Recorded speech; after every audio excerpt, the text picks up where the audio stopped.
Assalamualaikum warahmatullahi wabarakatuh. Sampurasun, manasumoraka, salam Nusantara. Nusantara kita ini sudah memiliki peradaban yang tinggi sebelum agama dan konsep bangsa-bangsa masuk dari negeri asing. Setiap suku yang jumlahnya lebih dari 1000 memiliki sistem adatnya masing-masing yang mengatur dan mengurus dirinya dengan hukum dan pemerintahan adatnya. Leluhur kita juga sudah memiliki sistem religi yang saat ini kita kenal sebagai agama leluhur dan budaya yang berbeda satu sama lain.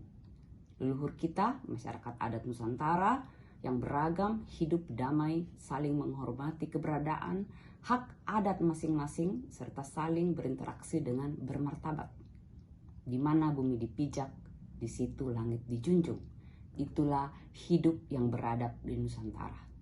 Itulah peradaban Nusantara.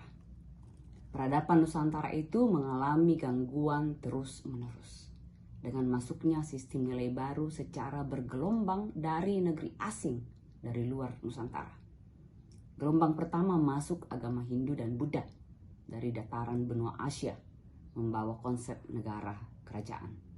Gelombang kedua masuk agama Islam dengan konsep negara kesultanan dari Timur Tengah. Dan yang terakhir masuk kolonialisme Eropa bersama masuknya agama Kristen dengan konsep negara baru sampai saat ini. Sistem-sistem adat yang beragam yang menopang peradaban Nusantara menjadi tamu di negeri sendiri, terpinggirkan dan menjadi target penaklukan untuk kepentingan asing yang berkuasa. Rakyat Nusantara yang mengorganisir diri dalam beragam sistem adat di masa pemerintahan kolonial Belanda disebut Inlander, warga negara kelas 3 di bawah warga negara Eropa dan warga Timur Jauh. Lewat berbagai peraturan perundang-undangan pada masa itu, hak-hak kaum Inlander ini dibatasi.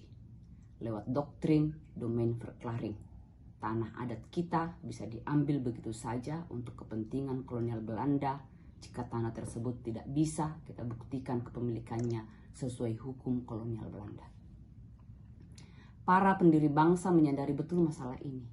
Dengan kesadaran itu, mereka memposisikan masyarakat adat sebagai entitas yang istimewa, yang keberadaan dan hak asal-usulnya wajib diakui dan dihormati oleh negara Republik Indonesia.